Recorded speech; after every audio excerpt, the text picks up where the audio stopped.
Hermanas, continuamos profundizando un poco ese regalo que Dios le diera a la Iglesia, el carisma fundacional en Teresa de Jesús. Vimos la vez pasada cómo estaba ella cuando recibió el carisma y cuando trabajó por llevar a cabo en las múltiples fundaciones que hizo. Estaba ella en plena madurez física, emocional, orante, mística, es decir, tenía una buena preparación para llevar a cabo el ideal de renovar la vida religiosa en el carisma carmelitano. Pero ahora hagámonos una pregunta que nos va a llevar unas cuantas charlas.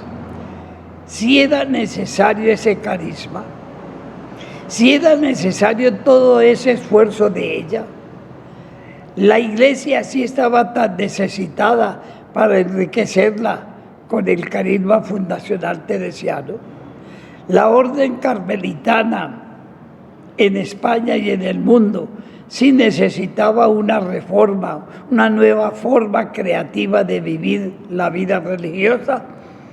Eso es lo que quiero que tratemos, empecemos a tratarlo hoy. Vamos a fijarnos solamente en una de las instituciones más importantes de la sociedad, la Iglesia. ¿Cómo estaba la Iglesia cuando a Teresa se le ocurre, por inspiración, llevar a cabo la reforma carmelitana? La Iglesia estaba con muchos problemas de toda clase. Se había roto el concepto y la vivencia de cristiandad. ¿Qué es cristiandad? Era que todo el mundo conocido tenía la misma fe, la misma oración, la misma obediencia al Papa, vivía una unidad, y todo eso se rompió con la protesta de Lutero y con la aparición de las diversas iglesias europeas. De modo que el concepto de cristiandad que se había manejado y vivido ya no quedaba. La Iglesia estaba en un momento muy difícil, se habían enquistado en ella muchos desórdenes morales, culturales, etc. Podemos hablar de unos cuantos: la simonía.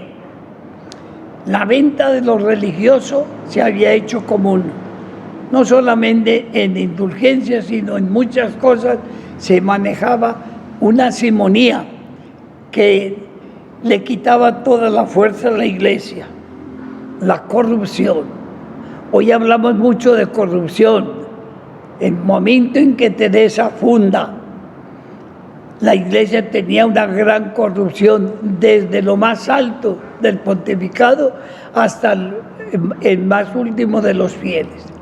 Una corrupción que se refleja en la literatura del tiempo, en todo lo que ocurre. Es un momento dificilísimo. Teníamos una eclesiología floja. La Iglesia no se concebía a la luz del Vaticano II como misterio, como realización plena.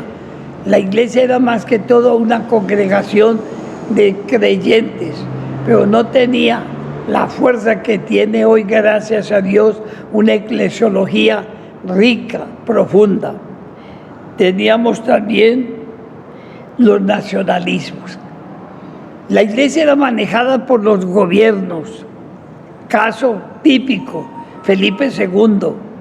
Caso típico, Enrique VIII en Inglaterra y los reyes franceses. El nacionalismo, el desarrollo nacionalista lo habían llevado hasta apropiarse de la Iglesia, no solamente de sus bienes, sino de todas sus instituciones, etc. Teníamos también una práctica de beneficios y encomiendas. Pagar para mandar un monasterio, pagar para que sea reconocido en la iglesia que se construye. Las encomiendas hicieron muchísimo daño a la integridad y a la limpieza de la iglesia.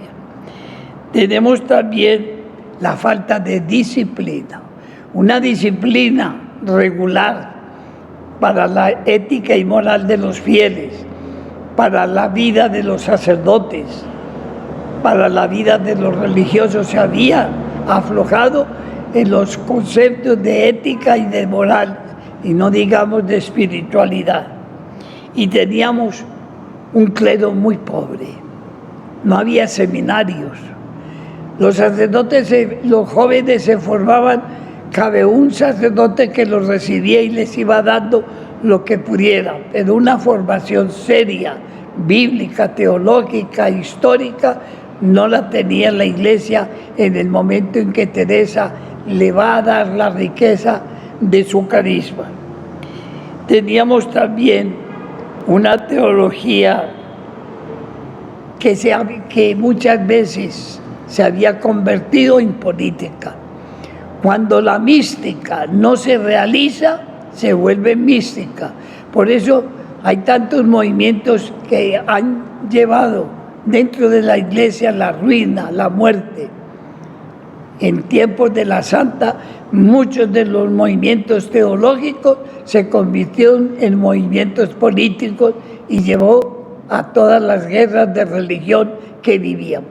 En una palabra, hermanas, la iglesia necesitaba un concilio, necesitaba una reforma, necesitaba santos, necesitaba una nueva vida religiosa, necesitaba gente que tuviera la valentía de darle a la iglesia la brillantez, la hermosura con que Jesús de Nazaret la había fundado.